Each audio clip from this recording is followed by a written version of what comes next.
Bonjour, aujourd'hui nous sommes dans l'Évangile de Luc, chapitre 17, et notre thème c'est comment recevoir plus que tu as demandé.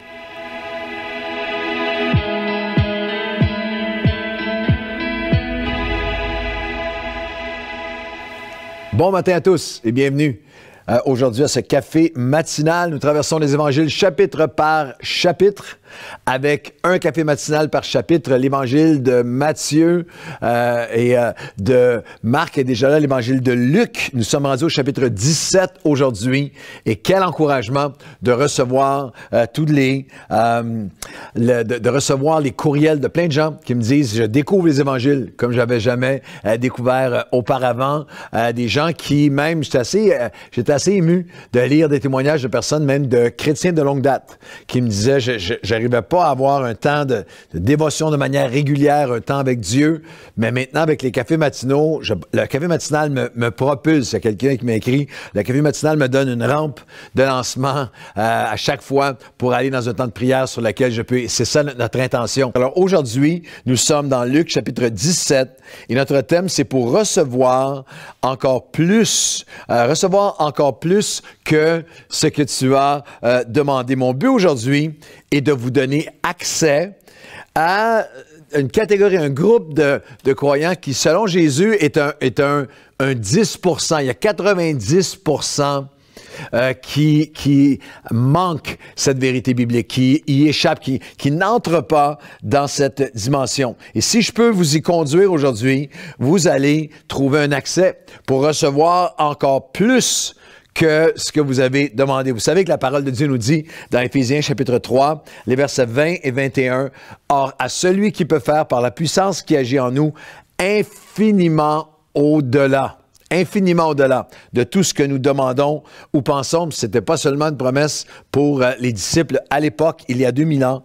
Le verset 21, « Infiniment au-delà de tout ce que nous pouvons demander ou penser, à lui, la gloire, soit la gloire dans l'Église, parmi le peuple de Dieu, en Jésus-Christ, dans toutes les générations, au siècle des siècles. » Et vous pouvez dire Amen. Je dis Amen, qu'il en soit. Il en sera fait ainsi. Alors, il y a cette promesse que Dieu veut faire au-delà de tout ce qu'on peut imaginer, penser ou même demander. Et la question, c'est comment? Comment l'activer, cette promesse? Comment actualiser? Comment la posséder? Alors, mon but aujourd'hui est de vous faire entrer dans cette dimension. Alors, combien, où vous allez avoir plus que même ce que vous avez demandé, plus que ce que vous avez demandé avec Dieu, de bénédiction, de guérison, de grâce, de paix, de sa faveur, de sa présence, sa bénédiction sur vous. Alors, êtes-vous intéressés?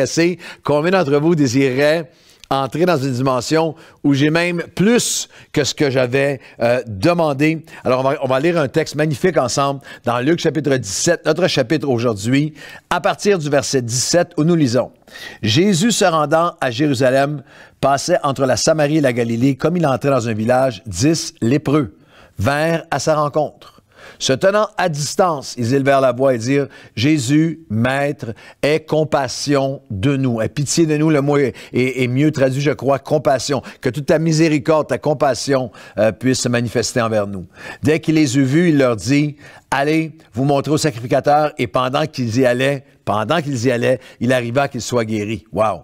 L'un d'eux, 1 sur 10, l'un d'eux se voyant guéri, revint sur ses pas, glorifiant Dieu à haute voix. Il tomba sur sa face aux pieds de Jésus et lui rendit grâce, lui fut reconnaissant, lui dit merci.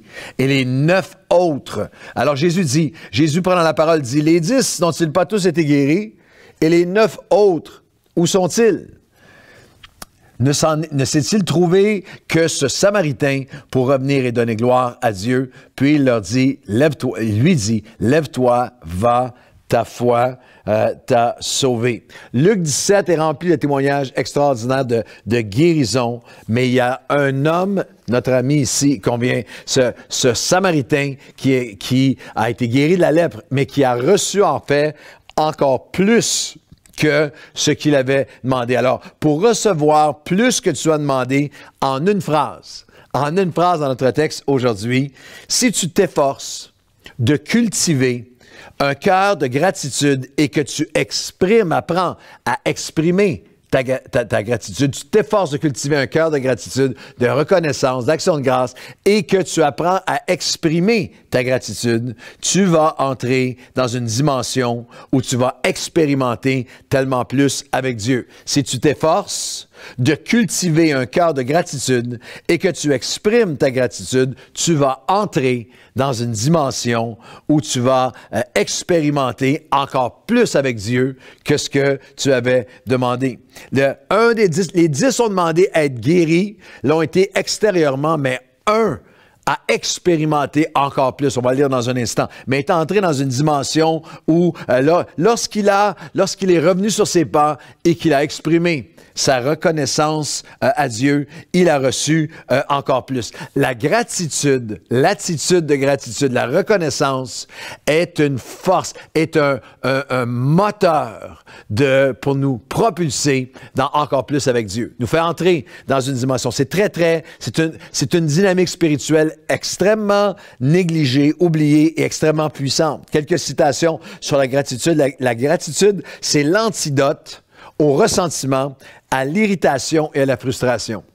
La gratitude, c'est une autre citation, ou celle qui ne remercie pas pour peu, ne remerciera pas pour beaucoup. La gratitude est non seulement la plus grande des vertus, mais aussi la mère de toutes les autres. Il y a tout un flot d'autres bénédictions lorsque nous venons à Dieu avec gratitude. Il y a une dimension d'effort dans la gratitude, et on voit à quel point ce n'est pas humainement naturel. Les 10 ont été guéris de la lèpre, mais très rapidement ont été repris par le tourbillon de la vie, par tout ce qu'ils n'avaient pas, par les problèmes, par les manques, par la jalousie, par l'envie, par ce qu'ils auraient voulu qui ne soit pas arrivé, et ne sont même pas revenus pour dire merci, pour être reconnaissants. Il y a énormément, dans chacun d'entre nous, il y a ce combat. Mais il y a énormément de croyants qui sont avec les 9. Il y a seulement, selon Jésus, un 10%, une personne sur 10 qui entre dans cette dimension de gratitude. La question, c'est dans quel groupe es-tu? Dans quel groupe es-tu? Es-tu dans le groupe de ceux qui sont juste pris dans l'ingratitude, la non-reconnaissance, ce que je n'ai pas, ce que je pensais avoir, ce que j'ai perdu, ce que je croyais? Ou es-tu dans cette dynamique? C'est tellement cette dynamique d'un cœur qui cultive la reconnaissance envers Dieu. Nous sommes tellement rapides à nous plaindre, mais lents à la gratitude, au merci, au remerciement, à l'action de grâce envers Dieu, envers lui en premier, bien sûr, mais aussi envers les gens qui nous entourent, envers notre conjointe, nos enfants, nos petits-enfants, nos amis, des amis avec nos collègues, envers notre nation, notre gouvernement, envers notre mode de vie, notre qualité de vie, envers les bénédictions passées de Dieu, envers aussi, littéralement, la famille de Dieu, notre entourage chrétien, envers notre Église, envers le ministère, envers nos pasteurs, envers l'équipe pastorale. Il y a plusieurs études après études. Les psychologues nous rappellent que c'est même, et ceux qui sont experts à étudier le comportement même du cerveau humain, que le cerveau humain retient, et vous savez que c'est vrai, retient tellement plus facilement et longtemps les mauvaises expériences que les bonnes. C'est vraiment quelque chose qui est prouvé scientifiquement. Alors, la phrase est simple. Si tu t'efforces de cultiver un cœur de gratitude et que tu apprends à exprimer la gratitude, tu vas entrer et expérimenter une plus grande mesure de bénédiction de Dieu. La première étape, c'est que si tu t'efforces de cultiver un cœur de gratitude, il y a une réalisation. Ça doit être intentionnel. Ça doit être quelque chose parce que tu comprends le principe, il y a toute une démarche qui est faite.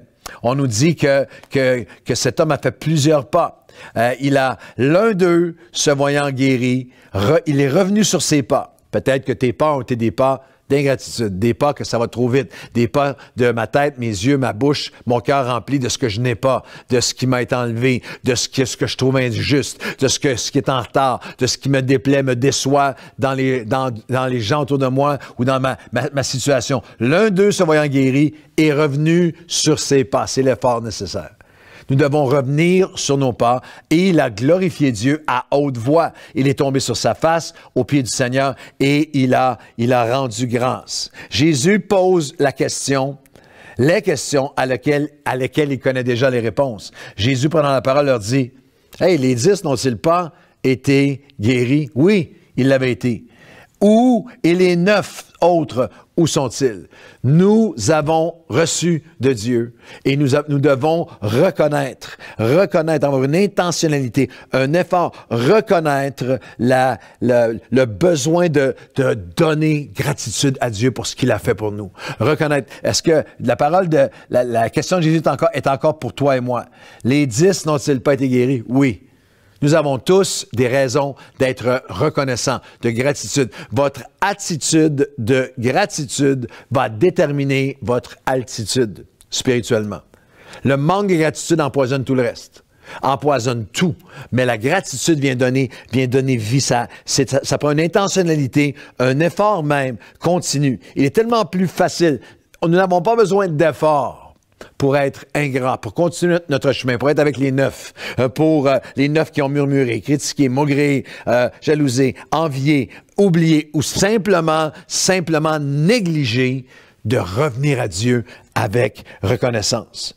Chacun d'entre nous, il est étonnant de voir le nombre d'occasions que nous avons où j'ai moi-même, où je peux choisir la gratitude au lieu de me plaindre. Il y a cette dynamique si tu veux avoir plus que ce que tu as demandé avec Dieu, aller plus loin, recevoir plus, avoir accès à un flot de bénédiction, ça passe par la gratitude. Tu t'efforces de cultiver un cœur de gratitude et tu apprends à exprimer ta gratitude.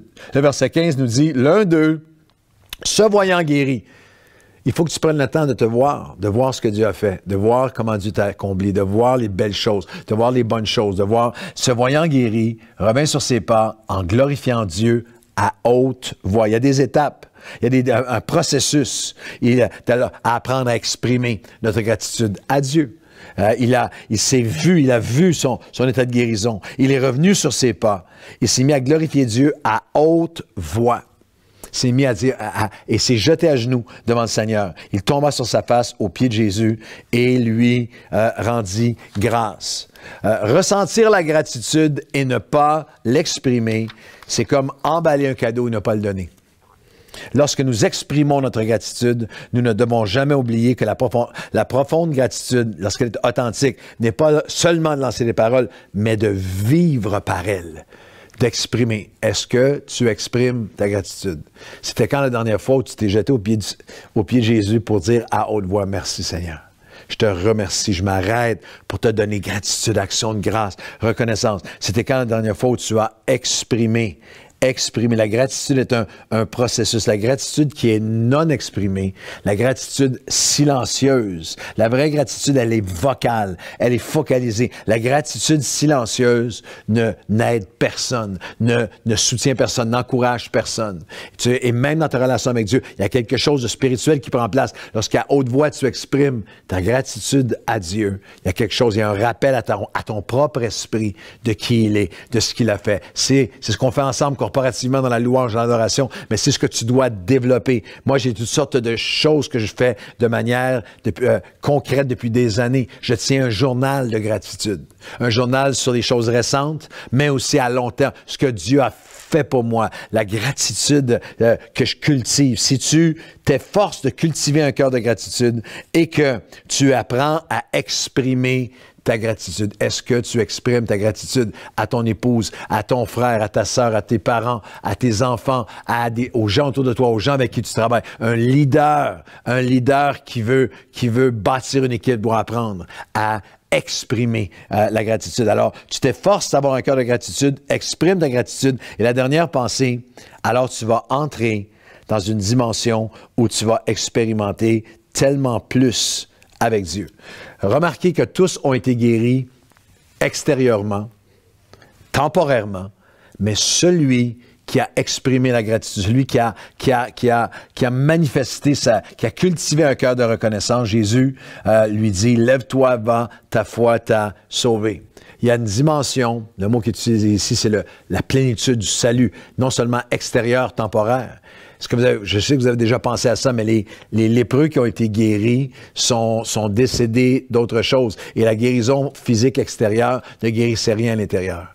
Mais si tu cultives un cœur de gratitude, de reconnaissance, il y a non seulement une guérison extérieure, mais il y a une œuvre intérieure qui prend place. Il y a une œuvre de guérison intérieurement. Il lui dit, lève-toi. Nous allons nous relever de nos épreuves avec un cœur de gratitude. Nous allons être capables de nous sortir de cette pandémie pour vrai.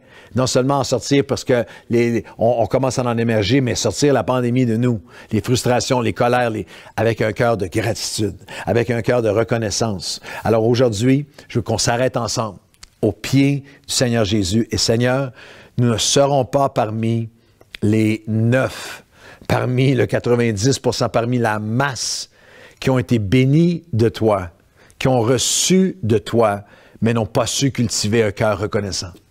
Alors aujourd'hui, je m'arrête et à genoux à côté de ce lépreux, nous disons nous aussi merci. Nous avons crié, Seigneur, aie ta compassion sur nous, mais tu as béni, tu as guéri, tu as relevé, tu as sauvé, tu as pourvu, tu as protégé, tu nous as placés, Seigneur, dans un endroit où rien n'est parfait, mais où, Seigneur, nous sommes libres, où la majorité d'entre nous, nous mangeons notre faim, nous avons un toit, nous avons de l'eau, nous avons des vêtements, nous avons une église, nous avons un peuple, nous avons une liberté de te louer, de t'adorer, nous avons toutes sortes de bénédiction dans nos vies.